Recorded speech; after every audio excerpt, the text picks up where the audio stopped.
Hello students. आज की class के अंदर भी हमें जे 2020 के दो क्वेश्चन डिस्कस करने हैं। दोनों के दोनों 8 जैन को मॉर्निंग शिफ्ट के अंदर पूछे गए थे। ठीक है, जे 2020 के दोनों क्वेश्चन 8 जनवरी को मॉर्निंग शिफ्ट में पूछे गए थे। ओके, तो फर्स्ट क्वेश्चन कहता है two liquid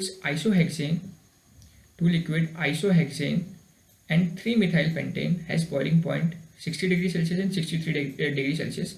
they can be separated bye.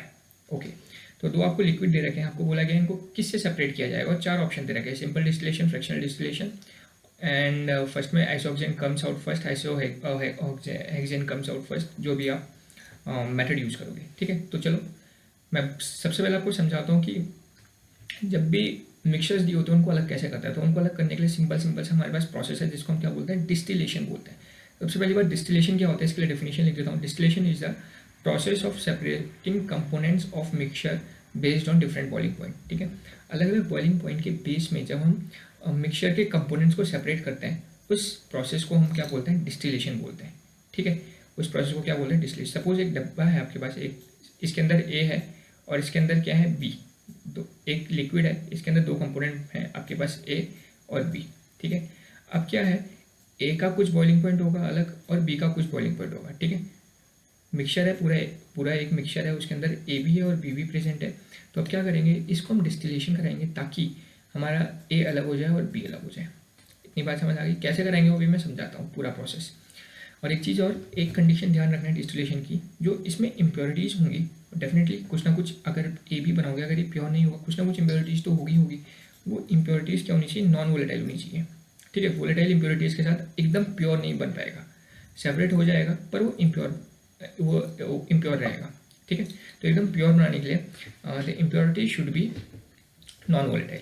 लिख दी मैंने कंडीशन, इम्प्योरिटीज़ क्या होनी चाहिए, नॉन वोलेटाइल होनी चाहिए। नॉन वोलेटाइल का मतलब, नॉन वोलेटाइल समझते हो क्या होता है, ऐसे कंपाउंड जो वेपर नहीं बनाते हैं उनको हम नॉन वोलेटाइल कंपाउंड्स बोलते हैं।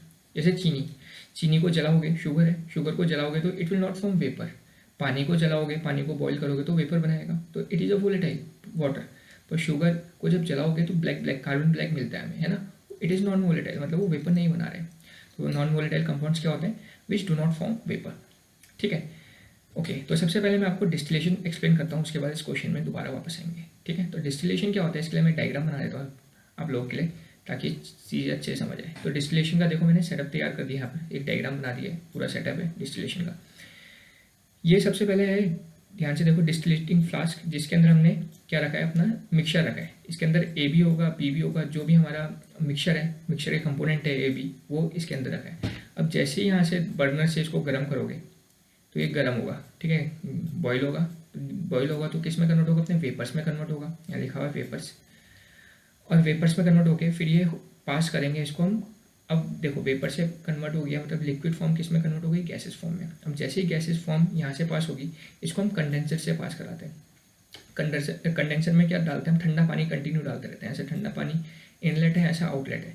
ऐसे फ़ायदा क्या होता है, जैसे ही वेपर इससे पास होते हैं एकदम ठंडा इसको लगता है वेपर्स को, और ठंडा लगने के कारण जैसे इस एंड में आते हैं, इस एंड में किस में कन्वर्ट हो जाता है, दोबारा लिक्विड्स में कन्वर्ट हो जाते हैं।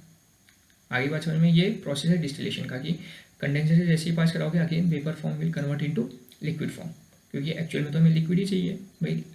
मिक्सचर को सेपरेट करना है हमें, फेस थोड़ा चेंज करनी है, पर फेस चेंज करनी जरूरी है ताकि वो कन्वर्ट हो जाए। ठीक है, अलग अलग हमें अलग अलग सेपरेट हो जाए, सॉरी। इतनी बात समझ आ गई। यहाँ तुमने गर्म करा, उसके बाद जैसे ही कंडेंसर से पास कराया, कंडेंसर में एकदम ठंडा पानी था, ठंडे पानी से उसको कूल डाउन करा और दोबारा यहाँ पर गर्म करने के कारण लिक्विड किस में कन्वर्ट हुआ, वेपर्स में कन्वर्ट हुआ। और जैसे ही कंडेंसर से पास हुआ वो दोबारा वेपर किस में कन्वर्ट हो गया, लिक्विड में कन्वर्ट हो गया। क्लियर इतना। तो ये प्रोसेस होता है डिस्टिलेशन का। अब देखो क्या है यहाँ पर लॉजिक। सपोज इसके अंदर, इस बीकर के अंदर ए और बी दोनों है। ठीक है, अब जब तुम इसको गर्म करोगे तो अगर एक का बॉइलिंग पॉइंट 10 डिग्री सेल्सियस है और एक का 100 डिग्री सेल्सियस है, ठीक है, तो डेफिनेटली पहले वेपर किसके बनेंगे, जिसका 10 डिग्री सेल्सियस है तो 10 वाला वेपर बन जाएगा ऊपर, और 10 वाले के वेपर क्या होने लग जाएंगे, कंडेंसर से पास होने लग जाएंगे। अभी 100 डिग्री सेल्सियस वाला तो नहीं होगा क्योंकि वो तो उतना उसने बॉइलिंग पॉइंट अचीव ही नहीं करा है लिक्विड ने। 10 डिग्री सेल्सियस के अंदर उसके वेपर बनेंगे 10 वाले के, और वो 10 वाला अलग हो जाएगा यहाँ पर आगे बात में। और फिर गर्म होता रहेगा 10 डिग्री सेल्सियस वाला पूरा अलग हो गया। उसके बाद अब धीरे धीरे करके वो 100 डिग्री सेल्सियस तक पहुँचेगा तो 100 डिग्री वाला सेल्सियस अलग हो जाएगा। तो इस तरीके से हम डिस्टिलेशन कराते हैं, एक के बाद एक हमें क्या मिलता रहता है, कंपोनेंट्स मिलता रहता है। ठीक है, तो ये लिखा है it is a process of separating components mixture based on different boiling point. इतनी बात क्लियर है। और भी इसको एक्सप्लेन में मतलब पूरे अच्छे से समझने के लिए आप लोग इसके लिए डिस्टिलेशन के लिए एक अलग ही वीडियो है, उसको भी आप देख सकते हैं। उसमें पूरा डिस्टिलेशन और अच्छे तरीके से मैंने एक्सप्लेन करा है। या तो मैंने एक समरी दे दी आपको, वहाँ पर मैंने पूरा और अच्छे से एक्सप्लेन करके बता रखा है। ठीक है, ओके। नाउ यहाँ पर 2 वर्ड्स यूज करे गए हैं, simple distillation and fractional distillation. ये क्या होते हैं, तो सिंपल लिख देता हूँ। सिंपल डिस्टिलेशन कहाँ यूज़ करते हैं, जब लार्ज डिफरेंस होता है बॉइलिंग पॉइंट में। सपोज ए और बी कंपोनेंट थे, इनके बॉइलिंग पॉइंट में डिफरेंस ज़्यादा होगा, 50 डिग्री सेल्सियस उससे ज़्यादा होगा, तब हम यूज़ करते हैं सिंपल डिस्टिलेशन। और बाय द वे अगर इनके बीच का डिफरेंस, सपोज ए और बी कंपोनेंट थे, इनके बीच का डिफरेंस क्या है, ये ध्यान रखना है आप लोगों ने ये। और फ्रैक्शनल डिस्टिलेशन के अंदर हम एक फ्रैक्शनलिटिंग कॉलम यूज़ करते हैं। ये नॉर्मल बीकर यूज़ नहीं करते हैं, यहाँ पर हम एक फ्रैक्शनलिटिंग कॉलम यूज़ करते हैं। ठीक है, इसके लिए भी सेपरेट वीडियो है, उसमें आप समझ सकते हैं, यहाँ एक्सप्लेन नहीं कर रहे हैं, वीडियो लंबा हो जाएगा। ठीक है, इतनी बात समझ आ गई।